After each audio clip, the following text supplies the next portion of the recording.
Bishops across the country are being forced to acknowledge their failures as they face accusations of covering up facts and protecting abusers. Guilford, Con. When the Archdiocese of Hartford released a list this year identifying 48 priests accused of sexual abuse, 5 of them had served at the same church, St. George's, in the small coastal town of Guilford. One had been a pastor there for more than a decade, baptizing children and hearing confessions. Some in the large congregation were deeply hurt. Some fumed, saying they held onto Catholic teachings, but saw their faith in the men leading the church disintegrating amid a cascade of allegations. And so the Most Rev. Leonard P. Blair, the Archbishop of Hartford, responded to the crisis with an extraordinary gesture. He held a special Mass of reparations. He said that he came before the congregation, on my knees as a bishop, in search of forgiveness. I ask forgiveness of God, of the wider community and our own Catholic community. Archbishop Blair said, standing before the packed church in flowing vestments and the red rose skull cap worn by bishops. I ask it especially of all the victims of sexual abuse and their families. I ask it for all the church leadership has done or failed to do. Bishops across the country are reeling over accusations that they are implicated in a decades-long cover-up to protect priests who had sexually abused children.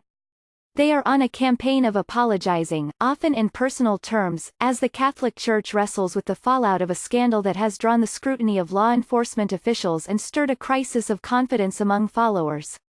Some, like Archbishop Blair, have held somber reparations masses or led worshippers in special rosary prayers. They have offered conciliatory messages in homilies and in letters, like the one from Cardinal Joseph W. Tobin, the Archbishop of Newark, who expressed his genuine sorrow and regret to the victims who put their trust in a member of the Church only to have that trust so profoundly betrayed. And last month, Pope Francis decried an evil that strikes at the very heart of our mission, as he gathered bishops at the Vatican for a landmark gathering on sexual abuse. It is a recognition of how the scandal engulfing the Church has evolved and spread.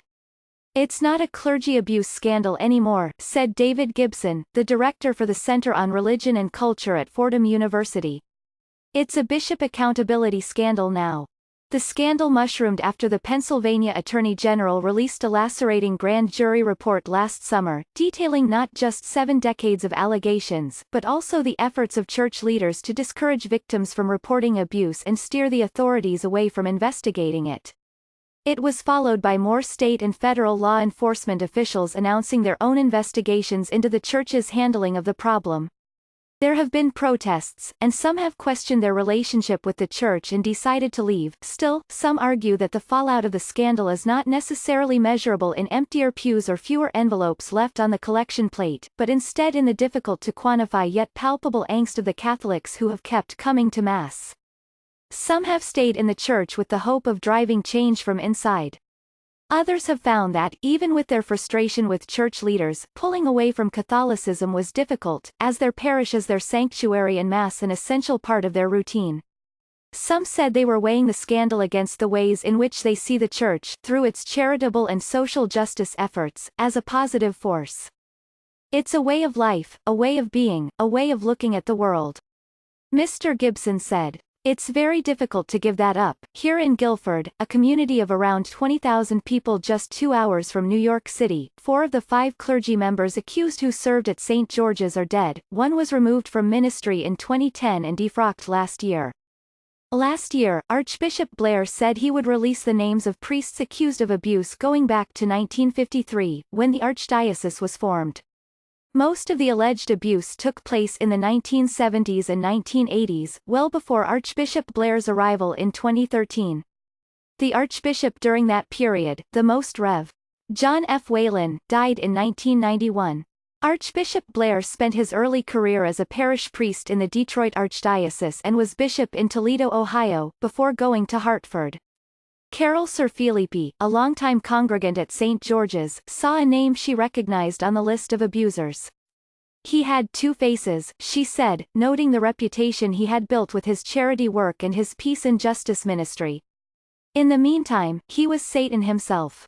Ms. Sir-Philippi stopped worshipping at St. George's for a while after abuse allegations emerged, choosing to attend Mass at a monastery on the outskirts of Guilford. She pointed to the sacraments as a main reason she has stayed a Catholic. The reason we're here is because of the Eucharist, the body of Christ, which is all important to us, she said, referring to the Catholic belief that, through prayer, unleavened bread is transformed into an actual embodiment of Jesus Christ. You can get the gospel at other Christian churches, she said.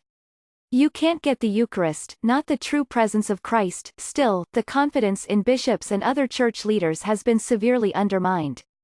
A Gallup poll of American Catholics released in January found that the number of people who would rate the honesty and ethical standards of church leaders as very high or high is currently at a record low.